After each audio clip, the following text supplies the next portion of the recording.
Bonjour, bonsoir à tous, j'aimerais ouvrir une parenthèse. Les mangas, ça fait des années que je vous fais le coup du point culture sur les mangas le 1er avril pour plaisanter, vous le recevez plus ou moins bien, mais bon, le sujet se prête davantage à une parenthèse, je trouve, et ça tombe bien puisque je suis ici pour vous évoquer les 20 meilleurs mangas. Dites-vous bien que si le vôtre ne figure pas dans la liste, il n'y a que 20 entrées, donc j'ai dû faire des choix.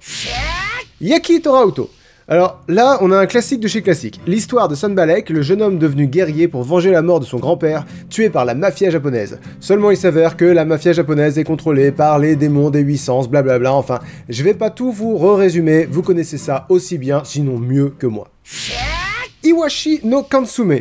Il y a beaucoup de mangas dont le but est de collecter des créatures ou des entités, des individus, mais le meilleur d'après moi, c'est Iwashi no Kansume, dans lequel Terry parcourt le monde pour mettre l'âme des criminels dans des cartes à jouer. C'est sûr que c'est totalement un prétexte pour vendre les dites cartes, mais j'aime bien l'idée de la réflexion sur la relation entre crime et divertissement. Enfin, c'est un manga beaucoup plus intelligent qu'il n'y paraît. Kuromaguro. C'est votre manga d'angoisse classique. Dans un pensionnat pour filles, les étudiantes disparaissent mystérieusement les unes après les autres, mais aucun corps n'est jamais retrouvé. Petit à petit, Misuno se rend compte qu'elle est en réalité la seule personne réellement vivante du pensionnat et que tous ses camarades sont des fantômes. Bon, là, je le résume pas super, mais tout l'intérêt du manga réside sur l'ambiguïté entre qui est vivant et qui est mort. Tant réellement que métaphoriquement. Et je vous le recommande chaudement. Shiro Wain de Saba.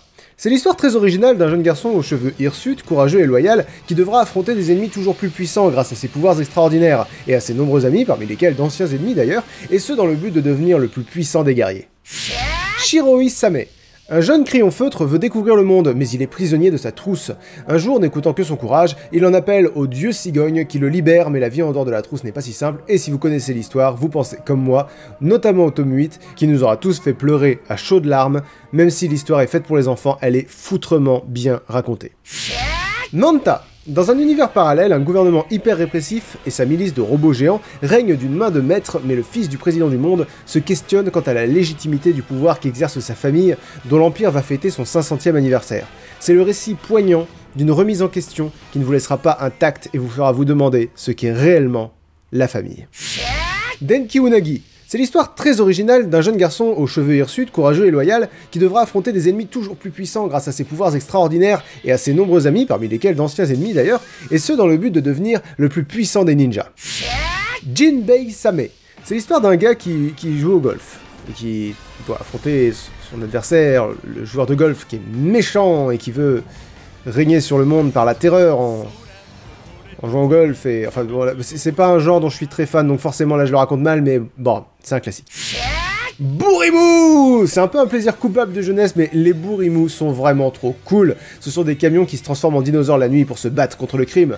Alors évidemment, comme tous ceux qui étaient jeunes à cette époque, mon préféré, moi aussi, c'était Motoraptor. Et me lancez pas sur ce qu'ils en ont fait dans la saison 6 de l'animé, c'est criminel. Voilà, ni plus ni moins. Karei Newfoundland. Dans ce manga plutôt noir, une race d'aliens veut envahir la Terre, mais l'un d'eux, le petit Kuyopeto, tombe amoureux d'une brique. A priori, rien ne distingue cette brique de n'importe quelle autre brique dans le mur. Bon, la métaphore est un peu évidente et franchement rentre dedans, mais l'histoire se sert de cette base un peu téléphonée pour développer une jolie réflexion sur l'importance de comprendre le point de vue d'autrui, sur la place de l'amour dans le développement de l'identité personnelle, mais aussi sur l'appartenance à un clan, avec des moments franchement bouleversants. Je vais rien vous spoiler, mais ouais, c'est parfois dur à lire, tant c'est prenant. Sayamukoi. Alors, moi je le trouve un peu cucu, mais bon, c'est un classique là encore. C'est une jeune fille qui débarque dans un nouveau collège et qui rencontre un garçon dont elle tombe follement amoureux. Elle ne lui dit pas, mais son meilleur ami à lui, dit à la sœur de l'héroïne, dont lui-même est amoureux, qu'il l'aime en secret. Mais l'héroïne refuse d'avouer ses sentiments, car sa voisine de classe de maths lui a suggéré que l'ex de ce garçon, qui s'avère d'ailleurs être l'ancienne voisine du meilleur ami, donc de la grande sœur de l'héroïne, à l'époque où elle n'était pas encore avec le prof de sport du collège, en avait dit du mal. Heureusement, il finit par lui offrir un chocolat, et comme c'est sa boisson préférée, elle avoue ses sentiments. C'est une histoire très réaliste sur l'importance de la communication. Namasu. Dans la fameuse école d'alchimie de Namasu, l'héroïne Sakura et son petit frère vont devoir déjouer les plans machiavéliques de leur professeur, Kanashi, qui rêve secrètement de prendre le contrôle d'abord sur l'école puis sur le monde. Dans cette tâche, ils sont assistés par tous leurs camarades de classe, mais Kanashi a de nombreux alliés également.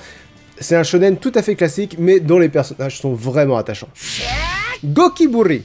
C'est l'histoire très originale d'un jeune garçon aux cheveux hirsutes, courageux et loyal, qui devra affronter ses ennemis toujours plus puissants grâce à ses pouvoirs extraordinaires et à ses nombreux amis, parmi lesquels d'anciens ennemis d'ailleurs, et ce dans le but de devenir le plus puissant des pirates. Sumoku-sama. Je suis désolé, j'ai probablement un accent japonais dégueulasse. C'est l'histoire d'un jeune garçon qui se rend compte un jour que ses parents ne sont pas vraiment ses parents, mais sont en fait son chien et son chat. Il décide donc de partir à la recherche de ses vrais parents, mais son chemin va l'amener sur les traces d'un complot gouvernemental. Vous l'aurez compris, c'est un manga totalement barré, ça part dans un délire à base de machines à espresso et de pingouins, enfin c'est pas mon genre préféré moi, mais il faut bien lui reconnaître une sacrée identité. Eipuri Rufuru, voilà, quand on parlait d'accent de merde. Bon, celui-ci est un peu plus pour les adultes, on va dire. Il n'y a pas de sexe à proprement parler dedans, mais les personnages sont hyper suggestifs. Enfin, bon, c'est l'histoire d'un moule à gaufres qui tombe amoureux d'une humaine et qui du coup devient humain, mais leur amour est rendu difficile par le fait qu'il passe son temps à vouloir faire des gaufres de tout le monde. Enfin, c'est à la fois très drôle, très touchant et un peu triste parfois, et ouais, du coup, un peu osé. Akame. Lorsque les démons envahissent la Terre, un jeune homme quitte sa famille pour rejoindre la Légion Akame. Ce sont d'énormes mechas surpuissants. Il apprendra par hasard lors de sa formation qu'il est l'héritier direct de Joseph Akame, le créateur de la Légion éponyme il y a de ça 800 ans, lorsque le Japon a vaincu les États-Unis lors de la dernière des 5 guerres. Il deviendra à son tour le leader et la dernière chance de l'humanité face aux ténèbres. Utsubotepu. Crystal, une jeune fille ordinaire, rencontre un jour une chatte qui parle et elle lui annonce qu'elle est l'incarnation sur Terre de la déesse de la virginité et de la pureté.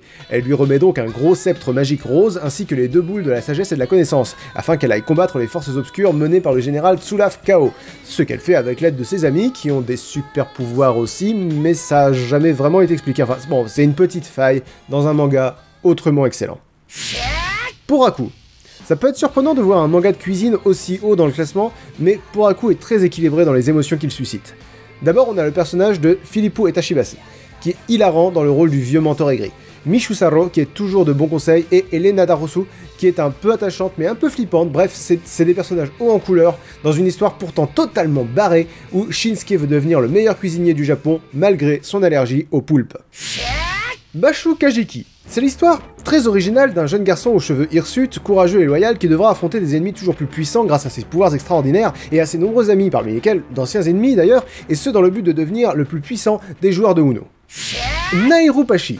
Dans ce manga, plein de poésie et d'espoir, un raton laveur parcourt le monde et rencontre en chemin plein d'animaux, notamment un ornithorynque qui va lui apprendre que dans la vie c'est pas parce qu'on ressemble à rien qu'on peut pas être aimé, et une hyène qui sourit à la vie, en particulier quand elle dévore des bébés. C'est un manga qui atteint des sommets dans la narration, mais aussi dans le plaisir coupable de voir le monde à travers le prisme de la suffisance et de la haine, au mépris d'un regard plus frais, mais souvent moins aiguisé. Bref, d'après moi, c'est sans conteste l'un des meilleurs mangas qui existent. Voilà, j'espère que cette parenthèse sur les mangas vous a plu, on se retrouvera peut-être en 2029 pour parler de manga à l'occasion du prochain dimanche 1er avril. D'ici là, vivez votre passion à fond, et n'oubliez pas de liker la vidéo, de la partager, de vous abonner à la chaîne Link the Sun. Vous retrouverez dans la description les liens vers les pages des illustrateurs et illustratrices qui ont réalisé les couvertures de cette vidéo, et vers le Tipeee pour soutenir financièrement la chaîne. Quant à nous, on se retrouve la semaine prochaine pour la suite de nos aventures. Je ne referme pas la parenthèse tout de suite, je vais laisser les noms des illustrateurs. À la semaine prochaine tout le monde, ciao.